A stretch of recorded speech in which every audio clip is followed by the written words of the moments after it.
All right, guys, Nate Rio here from naterio.tv. And today's episode on Nate Rio Interviews, we're talking with Carolina Millan. Now, Carolina is a social media expert who has earned about $750,000 with her online marketing business. About two-thirds of that is coming with her affiliate business through My Own Business Education, or a company called MOB. As a lot of you know, that is the company that I'm the affiliate manager for. So I had the luxury of getting a good interview in with her today. And then also some things I want you to pay attention to. In this call, Carolina, had spent about 4 years struggling and before she finally started hitting her stride. So it's definitely a testament as to how much hard work you have to put into this business, and that even though we see all the earnings on the back end, it's not always as glamorous on front. So what she has done, though, is she has spent a lot of time developing her brand, and you can see that through her various websites that are out there. She has a couple in Spanish. She also has, a few in English as well, a TV blog, and both of her predominant blogs. So she's very active in the community. Also, stay tuned in the call. She's going to tell you a story of how she met with both Gary Vaynerchuk and Russell Brunson. So pretty exciting stuff. So without further ado, let's load up the interview and look forward to your thoughts. Starting. All attendees are in listen-only mode. Jan says I can hear you. Alejandro, awesome. Katie, yes. Yes, hear you well. Yes, I can. Okay, so we have Alejandro, Bert, Karina, Crystal, Daryl, Deborah, Durant, Edna, Gerald, Grace, Jan, as I said, Jorge, Karen, Katie, Lori, Lucia, sorry if I'm mispronouncing that, Marcus, Meta, Ray, Swapna, Terry, and William. All right, guys. Excellent. Who's excited to hear Carolina today? I'm sure a lot of you guys. I know I am. I'm definitely looking forward to this. Alejandro's. I am. Awesome. Great. Well, let me do a little introduction. I'm sure you guys know our guest today. She's none other than Carolina Millan, to pronounce her name correctly, and I know she appreciates that. She is a diamond consultant with MOB here, and she has earned over $523,874 just in MOB commissions. And on top of that, as you can imagine, she has other sources of income, being in online marketing for quite some time now. So she started with MOB about 4 or 5 years ago, and she'll tell us more of that exact date. When she got into the business and how she got into the business. But she is a MOB Motors recipient, obviously in the six-figure club, and she currently travels the world and helps lots of people get their businesses started, with social media and coaching and consulting and things like that. So other than that, without further ado, I'd like to introduce Carolina Millan. Carolina, you there? Can you hear us okay? Yes, I'm here. How are you doing? Great. I'm great. Thanks so much for joining us again. As I mentioned, I'm really excited, and I know all the listeners are probably equally as excited too. So yeah, what we'll do today, Carolina, this will be really casual, as you know, and want to just give everyone a good story as to how you got started in this business, what you've done so far, and literally, what you've done to go from a beginner in online marketing to where you're at now. And with all the people that you get to help, and your different sources of income and stuff like that. All right. So Yep. with that, why don't you take us back to the very beginning when you were starting, your business ventures, and you came across this thing called online marketing.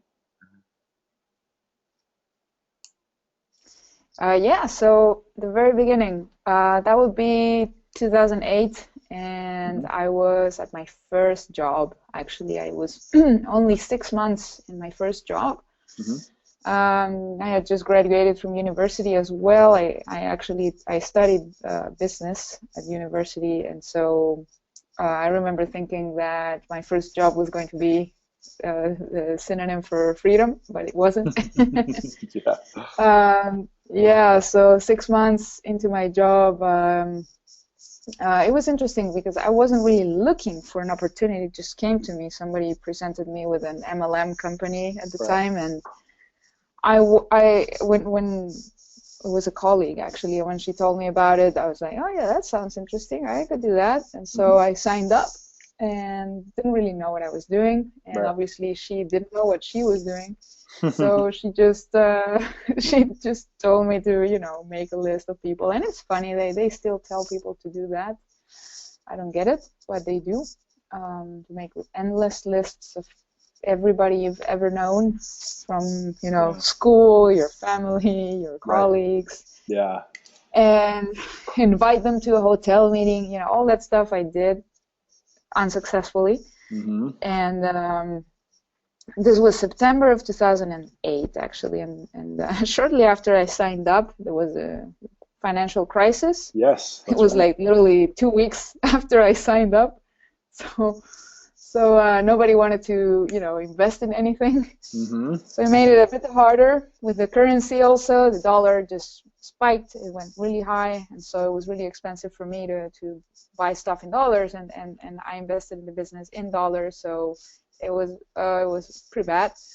And so I tried for about a year to succeed with this thing, but when I realized that my sponsor didn't really know what she was doing, I started to research. So I said, you know, I need to figure this out, and I invested about $1,000 to start in the company, and the boxes of products were piling up, and I had to do something about it.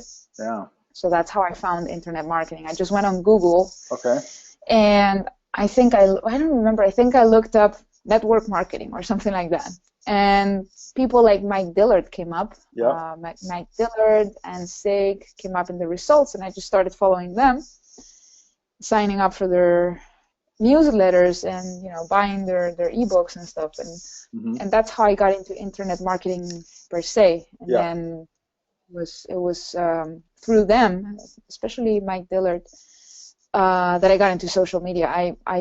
I barely had Facebook at the time. I had LinkedIn. I used it for my job because I was working in human resources. And so I used LinkedIn a lot to recruit people for jobs, not to recruit them for MLM. I had no idea how to do that. And that's where I started learning from these people. And the concept of attraction marketing, it sounded so good, like too good to be true. Yeah. I mean, I still remember getting Mike Dillard's emails and looking at his capture pages, talking about, you know, what if people came to you credit card in hand, ready to buy? You know, yeah, that would be nice. And so I remember getting his book, Magnetic Sponsoring, and that really changed a lot of things for me, because I used to be really shy. I think I still am. I don't think you ever completely overcome shyness, but you learn to live with it. And you know, if you had asked me in 2008 if I was capable of getting on a stage and speaking in front of people, I would have said no. I was really shy and really introverted, and you know, I wouldn't make a video or any of that stuff.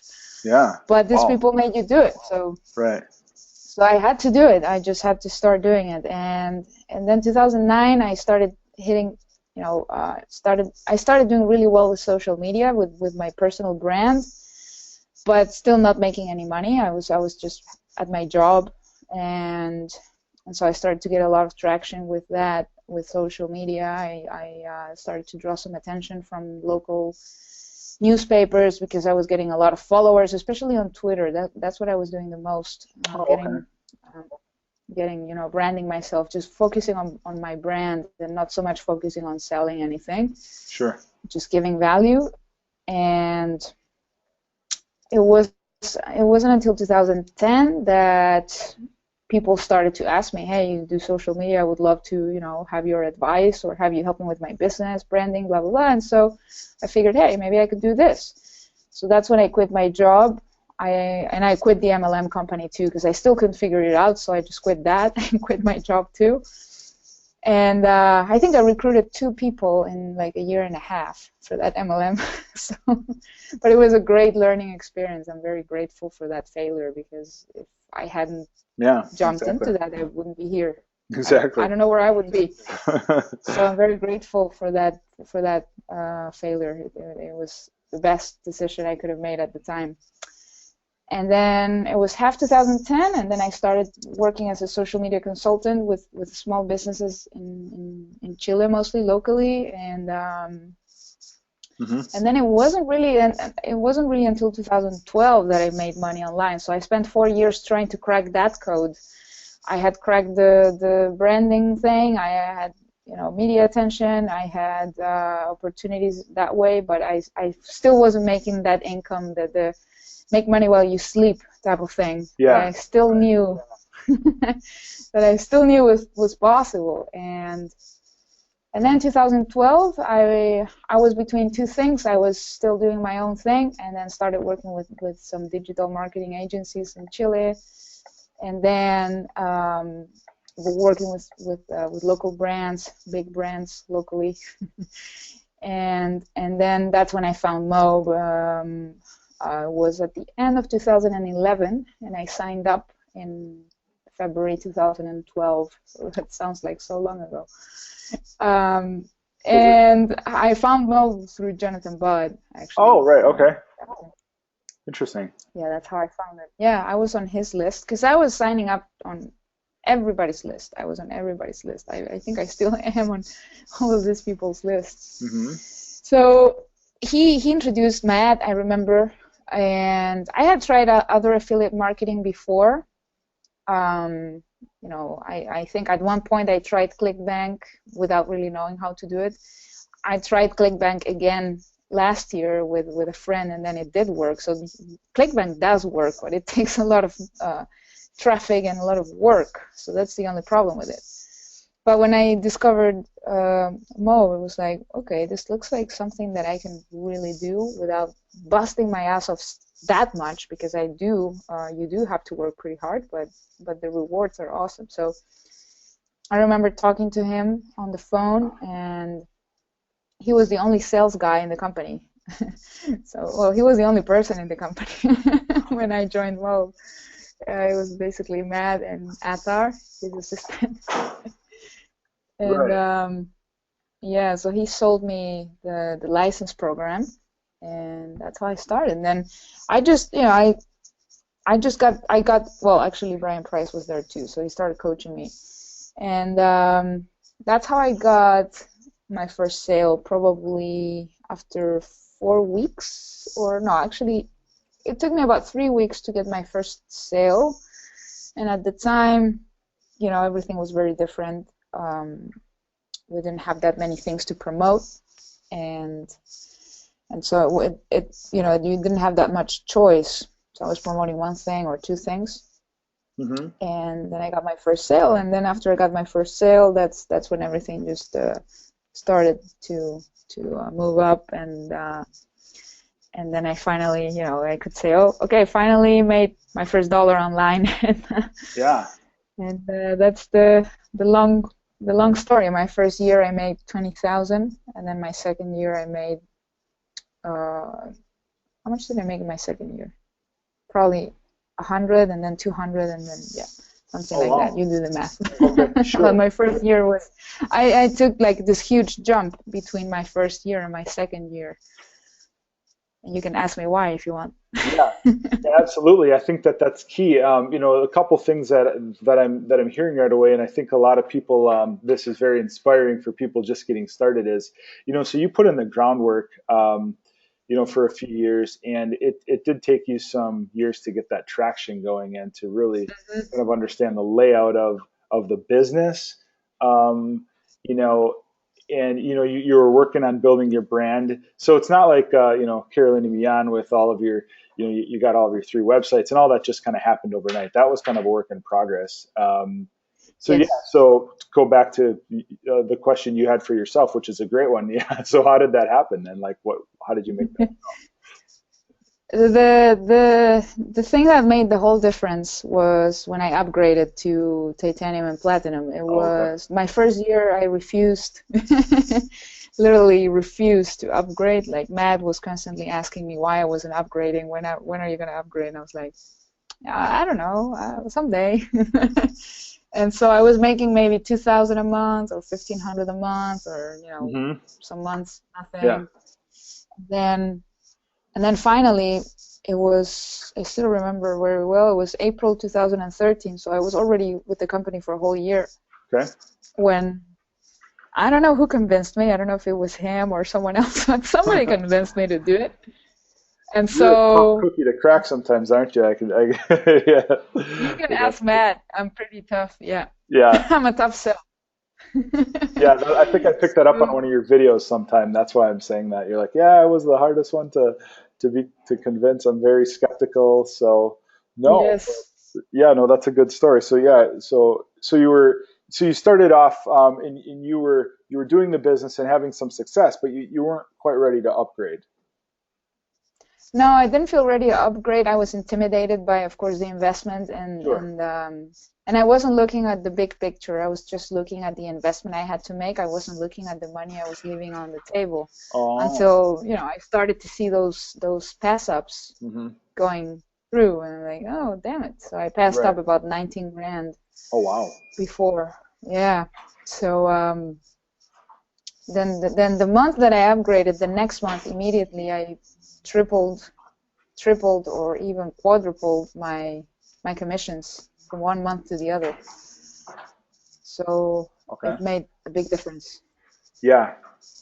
No, and so I wanted to go back to you. You hit on something that comes up a lot with reluctancy or hesitancy of call it failure to launch, for lack of better words. So you had mentioned that you're naturally a shy person, maybe an introvert.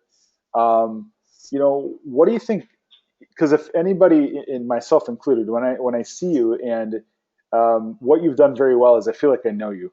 I remember, thinking Hmm. that when I even got started with Mo just back in November, I'm like, I already feel like I know you, and that's because you've done a good job of getting yourself out there and doing the videos, and I felt Awesome. like we're buddies.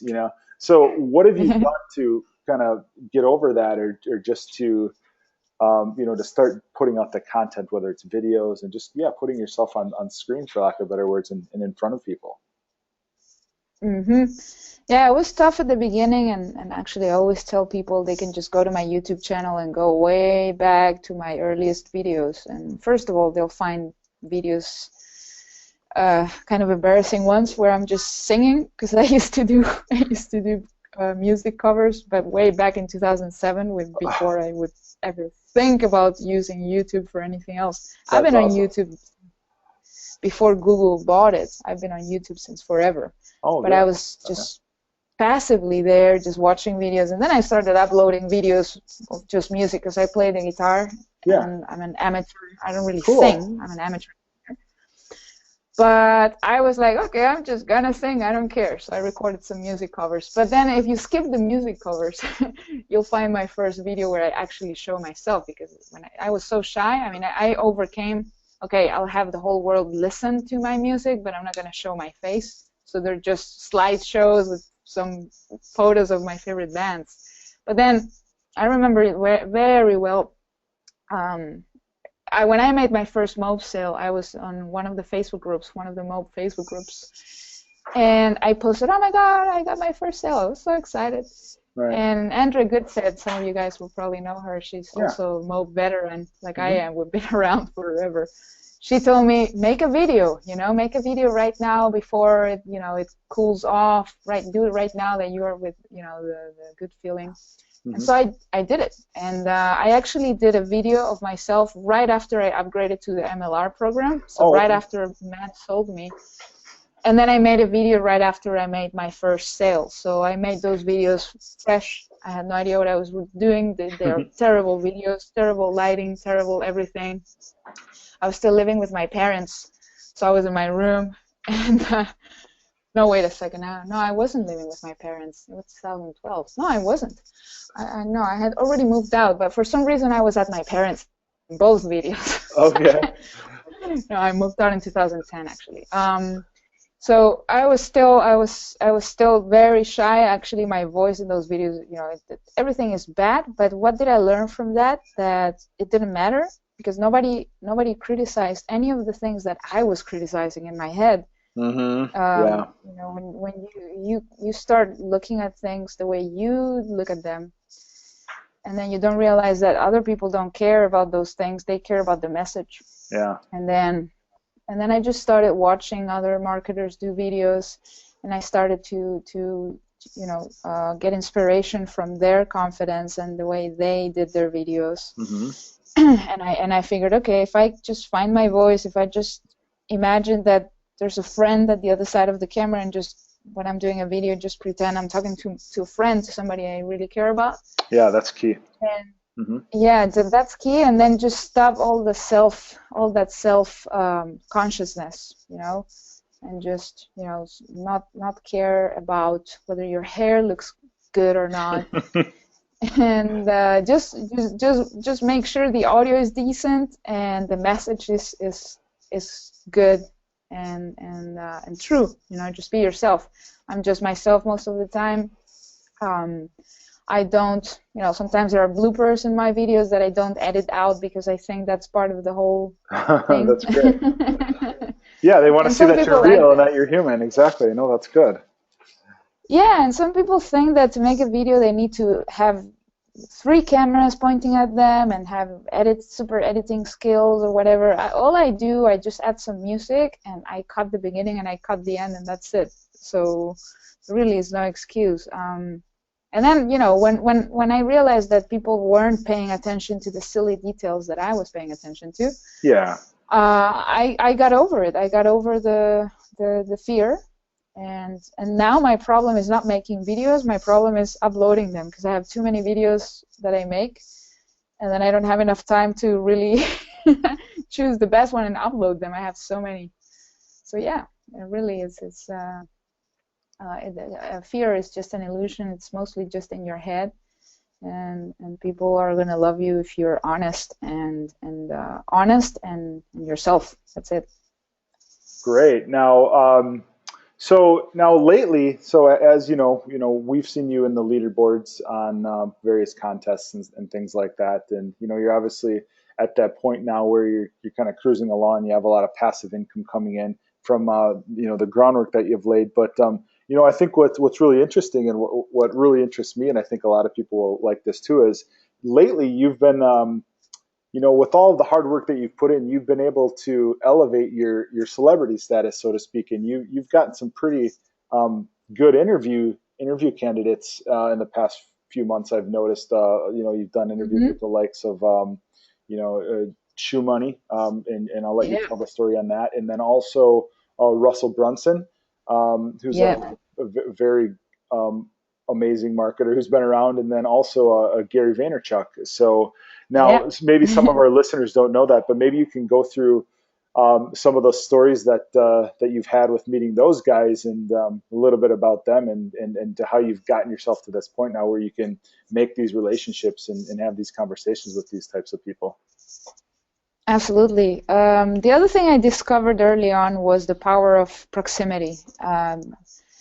Tony Robbins says this a lot. Proximity is power. So you need to be close to people who. I mean, you need to choose carefully the people you hang out with, whether it's on a regular basis, or when you go out there and hang out with people. And so the next thing, besides upgrading and investing more in myself, the next thing that has made the difference for me in my brand and of course the income has been investing in attending events. So not just investing in coaching or programs, but physically going to places. Right. And so, until 2013, I was following events online. I was like, oh, I wish I could go to this seminar. I wish I could go to this other seminar. And I always found an excuse, like I didn't have money, like it was too far. I live in Chile, and this is the U.S. That's so far, and it's not actually. and it was that year that I made the decision. Okay, I'm going to start getting out of here and going. I love traveling. Actually, I've always loved to travel. I just never did it for a seminar. I would always just travel for fun to Europe and stuff like that. And then I started going to events, and so that's where I met these people. For example, I met Shoemoney in February. We went on a mastermind with John Chow and a couple other very successful people, and John Chow invited me and said, "Hey, Shoemoney is going to be here. This other guy's going to be here." That's right. And I said, okay, sure. So we all chipped in, And we all chipped in, and we got on a yacht for a few days, and that's where I met Shoemoney, and we hit it off. He's a really awesome guy, and so he wanted to have me on his podcast and or Google Hangout or whatever. He changed it now; it's a Hangout. Oh yeah. And so that's how that happened. And then Gary Vaynerchuk, I met him at Traffic and Conversion Summit in San Diego, also in February. Yeah. And I met him, and then I'm like, you know what? What I do is I try to stay in these people's radars. I'm always messaging them and checking how they're doing, just so that they don't forget about me, because they meet so many people. Yeah. And so what I did, for example, with Gary Vaynerchuk, I started tweeting him months before the event. Hey, I'm going from Chile, and I really want to meet you. And then he pays a lot of attention to his tweets and everything. So one day he followed me back, and I'm like, oh my God, he followed me back. So I sent him a private message, and I said, hey, it would be so awesome if I could just get a photo with you, and blah blah blah. He said sure. And then the day of the event, like a couple months later, I messaged him, hey, where can I find you? I didn't think he would reply. And then he's like, meet me at the lobby at 4 p.m. I'm like, oh my God. Oh my gosh. Oh my gosh. Gary Vaynerchuk actually told me, meet me at the lobby. That's awesome. And the funny part about that story was that he sent me this message, right? So maybe a couple hours before he arrived. And I was inside the seminar room with very little phone reception. Actually, it was really, really terrible in there. Yeah. So I missed his message. And then suddenly I'm like, oh my God, this guy must have arrived already. So I left the room, and that's when I see the message, meet me at the lobby. And it was already 4:15 or something. I'm like, oh my God, I stood him up. So I'm like, you stood up Gary V. Oh no. Exactly. I was like, oh no, I stood up Gary V. Oh my God. So I started running to the lobby of the hotel, and there he was. But of course he wasn't alone. Other people took my spot and started doing some videos with him. Yeah. And it was funny. But then I got there, and it was funny. There were a couple hotel staff there. And they said, "Oh, you're the girl he's waiting for." I'm like, "Oh my God!" He told people he's waiting for me. That's awesome. I was like fangirling all the time, and then like, "Gary, it's me. You just sent me the private message." He was in a hurry, so we didn't get to do the interview there. So we just took a couple photos. Yeah. But then I followed up with him, and then he remembered he met me. He remembered, I messaged him, "Hey, Gary, hey, I know you're launching a new book." So what I did with him, actually, I told him I'd love to do an interview with you, and I'd love to give away your book. So I did a campaign where I gave away about 60 of his books. Oh wow! And when I say I gave them away, I did give them away. I actually bought them and sent them to people. He didn't give them to me for free. I had to buy them. Sure. So I went on Amazon. Actually, my assistant went on Amazon, and she started shipping the books all over the world. And all I did was,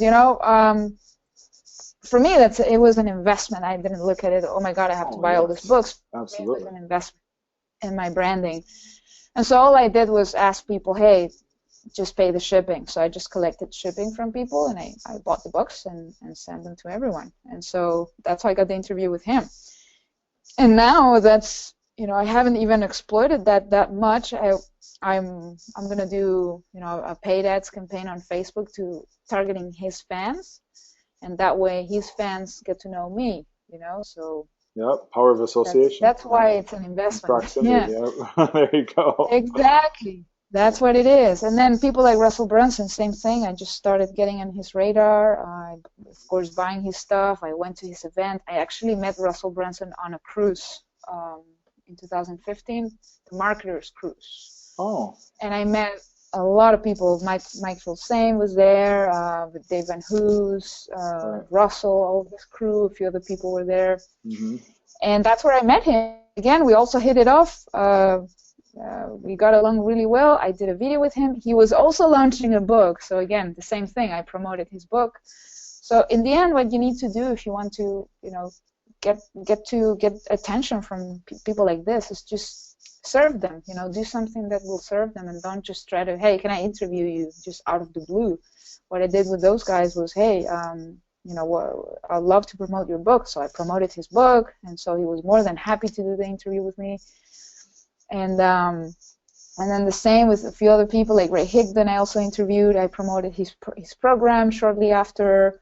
People like that will, they will be very generous with you as long as, you also, when you approach them, you show that you want to give something to them before you take from them. Yes, that's very important. It's that way with everyone. Yep. Yeah.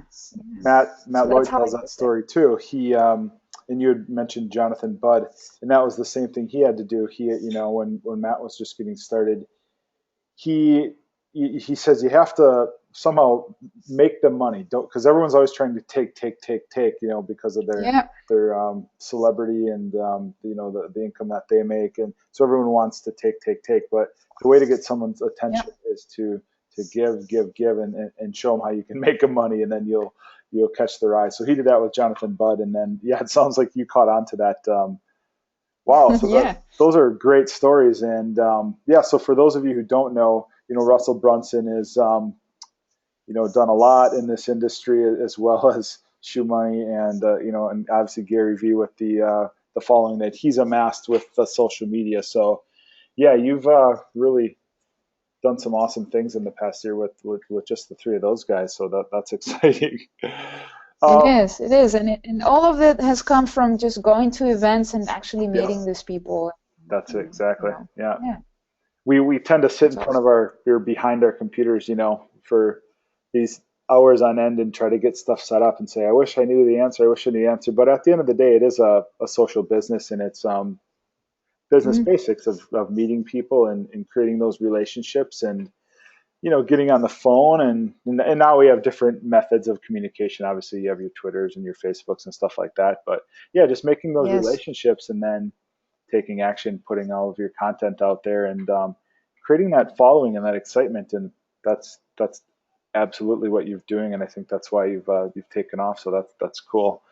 Also wanted to touch on, now you've just kind of look at some nuts and bolts things with, one thing, if any, and this is the first thing that I noticed. I looked you up one day, and, I came across your main site, which is in Spanish. And then you also have your .tv and then your .net. So how do you make that work then with the two different languages, and in helping people get their online businesses started who maybe, English is their second language because they're predominantly a Spanish speaker. So how do you make that work? Yes, actually, at the beginning it was a bit of a challenge. I don't have a problem speaking English. I love the language. I've been learning it for a very, very, very long time. And at the very beginning, when I got started, I was doing things in Spanish. So my .com website is my Spanish one. So I don't have a .net here because somebody else took the .com. The .com is mine too. It was such a hustle to go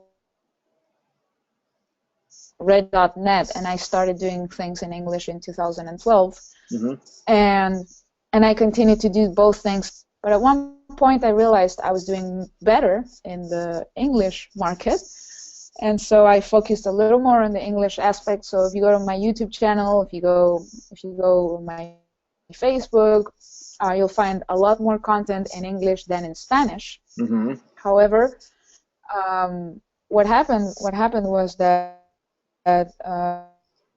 the Latin American years ago open to investing money on programs or businesses, and because of a mindset thing, not because more of a mindset thing. And I realized people in Europe and in the US, North America in general, were a lot more open to invest in themselves and buy high-ticket programs, which is what I was promoting. Right. So it was better business for me to focus on the English markets. But at one point I did what happened was, of course, it's hard to focus on more than one thing at a time. So I did kind of lose a little bit of traction in my Spanish audience, with my Spanish audiences. So I was doing too much in English. And so last year I was like, wait a minute, now I'm leaving money on this other table, on the Spanish table. Right. So I took all the credibility. I already had credibility, but then I had even more credibility in thanks to promoting stuff like MOB and speaking at events and not just MOB events. I've been speaking at other events in South America as well. And I thought I should take this credibility, this social proof, and now restart my Spanish stuff. So I recently started a membership program in Spanish. I did a mastermind recently in Miami with 2 other partners in Spanish. So I started redoing a bunch of stuff in that language as well and trying to keep it more balanced. But it's interesting that I got so used to creating content in English. It's hard for me to create it in Spanish now. I don't get the same inspiration. It doesn't make any sense, but yeah, so if you follow me on Snapchat, if you follow me on Twitter, you'll see that sometimes here and there I'll say stuff in Spanish, I'll post stuff in Spanish. And I don't want to confuse people, and because I did at one point, people were confused and unfollowing or whatever, but now I don't really care anymore if they unfollow me. I'm not going to have 2 Twitter accounts and 2 Snapchats and 2 YouTube channels. I can have 2 blogs, and I can have 2 fan pages on Facebook. That's fine. Yeah. But then duplicating everything else is a lot of work. So it's a lot of work. Yeah. I think both languages can coexist, and I usually warn people when they start following me that, hey, sometimes you find something in Spanish, don't freak out. But that's how I've done it so far, and I encourage people who are bilingual, or I speak German too, but my German is not good enough to create content in German. But if anybody speaks more than one language, you have your native language not being English, don't leave that behind, don't leave that on the table. Try to do both things in parallel. One of the 2 will work better than the other, but it'll be beneficial for you either way. And if I can do it, I don't see why anyone else couldn't. So. Yeah, no, that's great. That's a question we do get a lot, and I know, I think you gotta work with what you've been given with, and if it's even speaking multiple languages, I think that's a huge asset, because look at the coverage of where the online business and people are taking action, and it's usually because there's a language barrier. We have a couple clients too in literally Western Africa that are French speaking, and they need that. They just need somebody. They're looking for a coach or a consultant that can help them grow their business. So I think if you're listening to this interview today and you do speak a different language, I think you can definitely capitalize on that. And there's a lot of people that need your help and want your help. They just don't know. They don't have the consultant in their native language, so to speak. So. So being the social media expert you are, you did hit on something that I think a lot of people have curiosity, again, myself included, is Snapchat. I see a lot of people getting on board with that lately. And I've had it for a few months myself, and I'm starting to see people are infusing it into the business. From your conversations with Gary Vee and your expertise, where do you see things like Snapchat going with business in general? Where do I see it? I mean, obviously, it's getting a lot of attention right now. I think it's really smart. The problem with it at the beginning is, well, for me at least, it was kind of hard to figure it out. It was not as intuitive. I was like, what am I supposed to do here? Yeah. It was not very intuitive. Well, it still isn't. I just got used to it, but it's not very intuitive, which is good because in a way it will filter out some people. But what I'm doing right now with it, I'm not using it too much to promote stuff or sell anything. I mean, I have every once in a while, if I have a new video up, or if there's an offer or some kind of affiliate competition or something specific, I will talk about business and I will put a link. Links are not clickable there, so people just basically have to go on their browser and type whatever link you're giving them. And some people do, of course. So the key is to keep the links very, very short, so that I have my own URL shortener. So I use my own, and just whenever I want to promote something, my latest blog post or whatever, or an affiliate link for something specific, I will use a URL shortener, and then it'll be easier for people to go and type it. And then the main thing that I've been using it for is just sharing like pieces of my life. Just, it's just branding. It's just sharing cool stuff with people. And every once in a while, you can throw something out there that is not, that is more business related. Mm-hmm. But if you go there and go buy my stuff, Yeah. just like any other social media, nobody's going to buy your stuff if they have no idea who you are and why they should even care about your stuff. So first you need to go there and start sharing little bits of your life. So you can do quick, like 10 second videos. And then the cool thing is everything just kind of goes together. You create a story and it will be up for 24 hours for people to watch. And so you can mix images and video, and they have this funny filters, and then they have this like, I don't know the English term for it, but this kind of masks that you put on your face. Right. Yep. Those are fun. And which is fun. So it's just keeping people entertained in a way. Every once in a while, I'll just, if I have something interesting to say or something that is not long enough for me to record a whole video about it, like giving people a piece of advice or anything like that, I'll do it there instead of recording a full video. And then the cool thing is you can also download the whole story, so then you can keep it for yourself or upload it somewhere else so that it doesn't get lost forever. Which has happened to me. You upload something and then, oh my God, I forgot to save it, and then it's just gone. So remember to save your stuff too, then you post there. And the engagement is pretty high. I mean, so that's where a lot of the attention is right now. Mm-hmm. And so many celebrities are using it, and it's cool to watch because they share stuff they don't share on any other social media. Yeah, and it's very because intimate. it is so dynamic. Yeah. Yes, it's very intimate, and it's not like you just upload one photo on Instagram or just one tweet or just one post on Facebook. Here, celebrities will, if they go to an event, they'll be almost broadcasting the whole thing. So I think it's something to really get involved with. This is the time. Don't wait until this is what Gary Vee says. Don't wait until the grandmas are there. That means you're late. Yeah. If you have to get in there now when there are no grandmothers in there. And I'm sorry if there are any grandmas here listening to our call. I don't mean to offend you. You know what it means. Right. You just want to be in the front of the social media curve, so to speak. Yeah. There you go.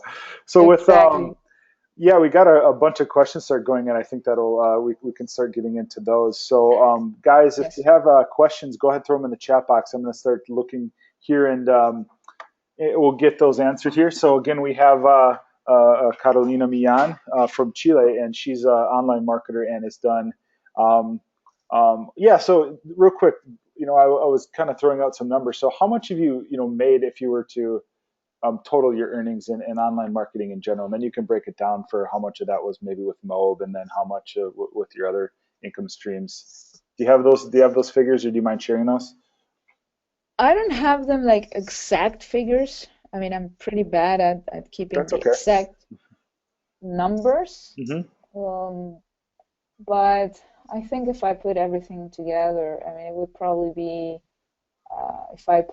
Mob is already over $500,000, and then everything else is probably $250,000 if I put like my coaching programs, other affiliate stuff that I do. So something like that. I mean, when I started with Mob, I wasn't really promoting anything else until 2013. I started adding more affiliate stuff, and then I started doing my own coaching. At the beginning, I wasn't really focused much on scaling. I was too excited with the fact that I was actually making money on the internet to even think about getting more ambitious. And so I would say, it's probably around that. It's probably 70, 75%. No, not 75%. 65% Mob, and then the rest. 2/3 and then 1/3. Exactly. Okay, cool. No, that's good to. Like that. I think that's good for people to hear that. what you're doing is when you're going through this process, and you've talked about the failures and your learning processes. And that's what you're doing is you're learning about business. You're learning how to be a business person and an entrepreneur. And so now you've opened up those other streams of income, and I think that that serves any business person well. So to learn about that. So so guys, remember that if you're listening, if you're going through maybe your primary business, whether it be Mob or anything else, just remember that it's gain those tools, and then what you're doing is you're going through that process, and then it's just going to open up so many doors for you. So that's awesome. So a couple questions we have here. Let's go back to we had a few questions on your business in Spanish, and I think we answered those. And then another gentleman, Bert, was saying, he says he really likes your websites. How did you have those Thank made? you. What was that process like, getting your different landing pages and your websites up? Mm-hmm. Well, whoever you are, if you reach out to me on Facebook, I'll give you the contact of the guy who did this blog for me. He's really good. He's really awesome.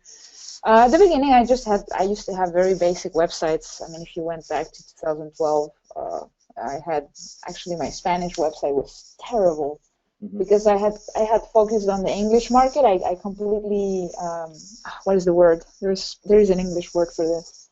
You can say abandoned, but it's not neglected. That's what Neglected. There you go. neglected my Spanish one, and it was really awful. It was really old. And then last year I hired a designer, a friend here in Chile, and she did my Spanish one, my .com one, and my .net one was done by a friend in the US. He's really good with that. So if you need somebody to do a website, I'll hook you up with him. But yeah, I mean, I just wanted the sites to communicate the spirit and the spirit of traveling, and a little bit of what I like, what I do, and I don't you don't really need fancier than that. I mean, I see other people's websites, and sometimes I go like, wow, I wish my site looked like that. But then actually, it's not that important if you're not putting content out there. And you'll see I'm not even that consistent with content. Like if you really went there, you'll see, whoa, sometimes I spend a whole month without updating the blog. Mm-hmm. But one of my other secrets is, and it's not really a secret, is when you have enough content out there, it starts working for you. So my YouTube videos, I have videos from 3 years ago that make me sales.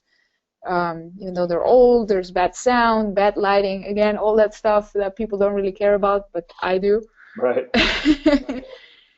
People still, leave comments, still watch them and contact me, and sometimes they don't even contact me, they just buy. And so sometimes I can spend a few weeks without really updating anything, and I'll still make money and still get leads passively, organically from those sources. But of course, it's not the most reliable thing to just wait for all your organic content to produce everything. You have to also invest in traffic and invest in having a good website, because it's your brand at the end. So when people go to your website, it has to showcase what you're all about and what they're going to get. We have a big fan of yours, Carolina. His name is Christian. He's from Nicaragua, and he says, cool. What would you do as a new affiliate like me, since he has no results to show and a personal website with stuff like that? So just getting started, doesn't know where to start, maybe overwhelmed with social media and websites and this and that. And they've heard your story of 4 years before making money online. So where would you start, knowing that they may have a high-powered system like the MOB affiliate program, for instance? What would you recommend? Yes. Well, I started from scratch as well, with no results or anything. And in fact, when I started building my English brand, I started from scratch. I had nothing to show. I had no list. I had nothing in English when I started promoting this. So I had a very small list in Spanish, and a little bit of social proof there. But I used none of that. So I really started from zero.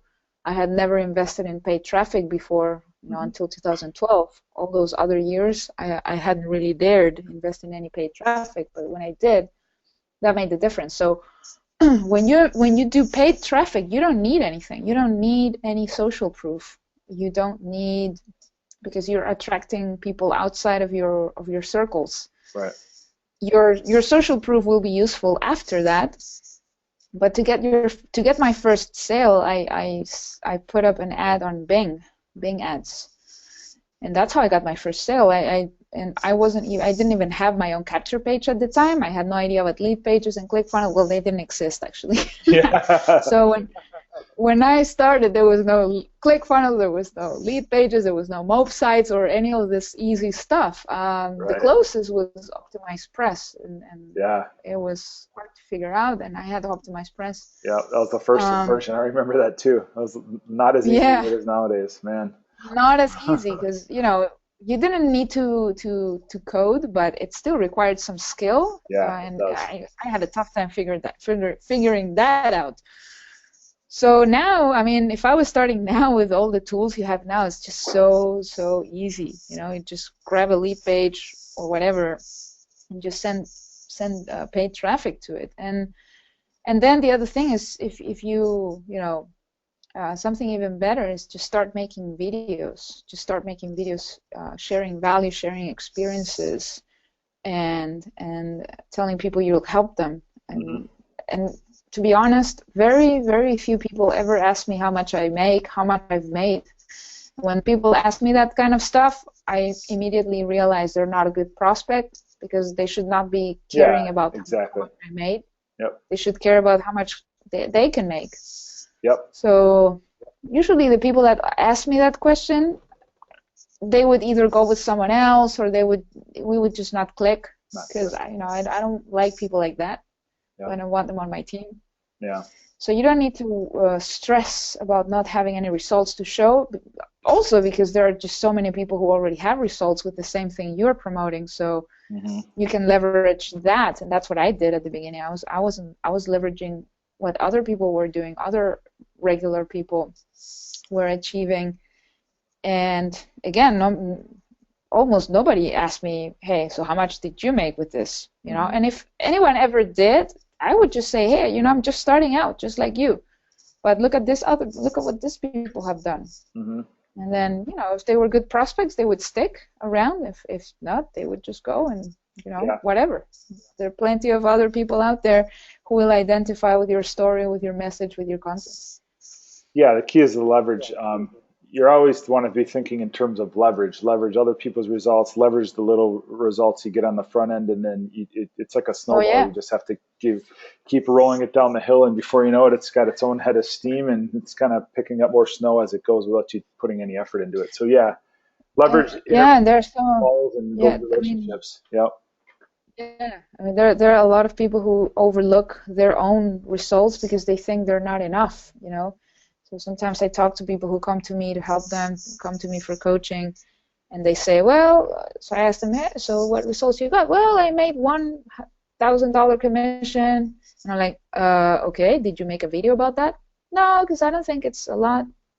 Yeah, it is a lot. I spent 4 years without making a dime. Yeah. And you made $1,000, and you're telling me that's not a lot? Yeah, but they have some lame excuse why they didn't make a video or a blog post. Yeah.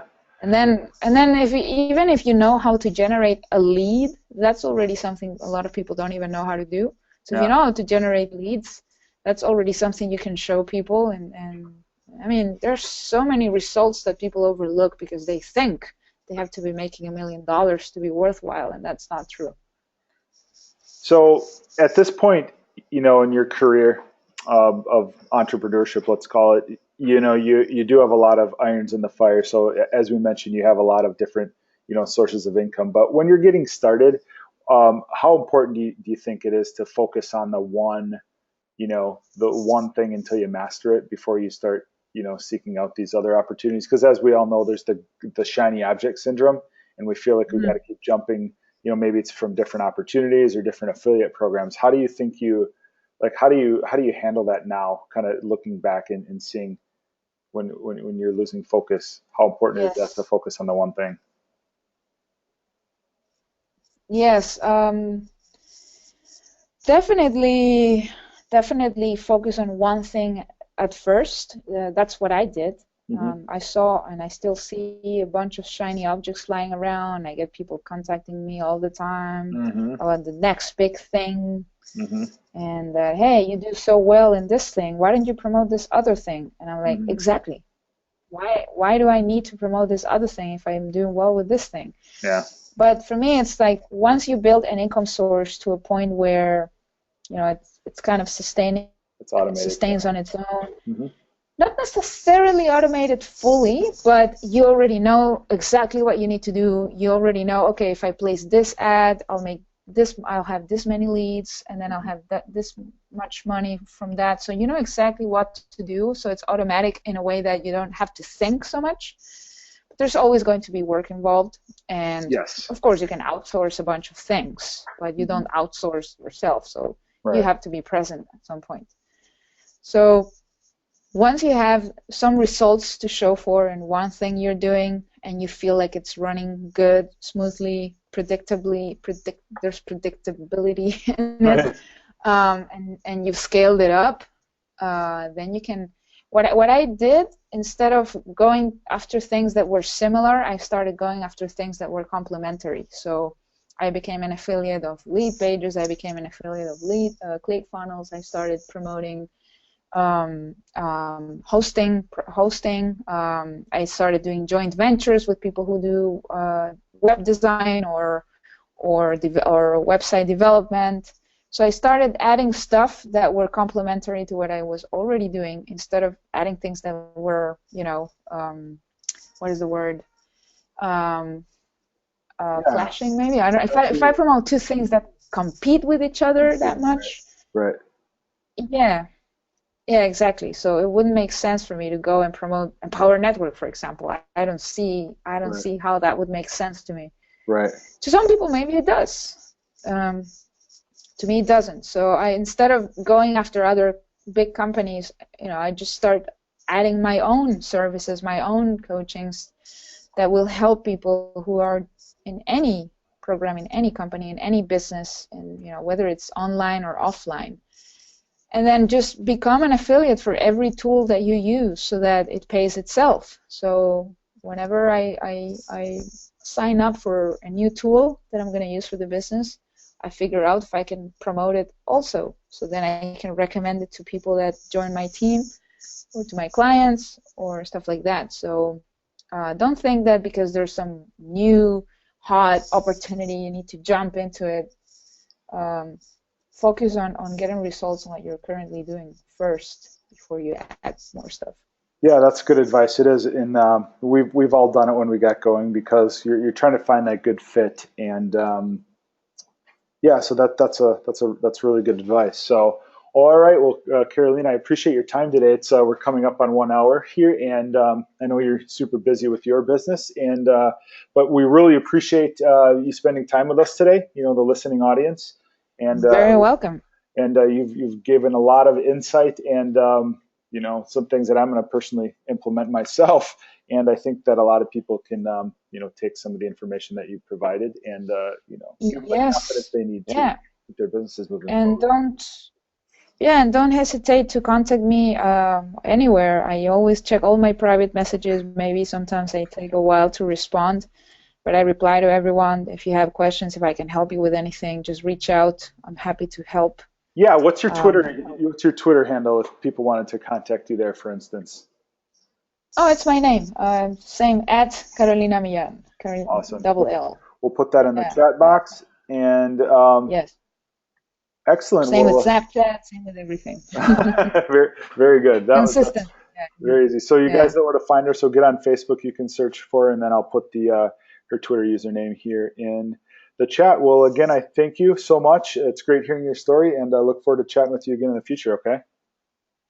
Thank you so much, Nate, and thanks to everyone who stayed with us for a full hour. That was awesome, and I'm very happy to help and add some inspiration and motivate you guys to take massive action. That's what's going to get you the results. There's no shortcut or magic secret. It's just massive action.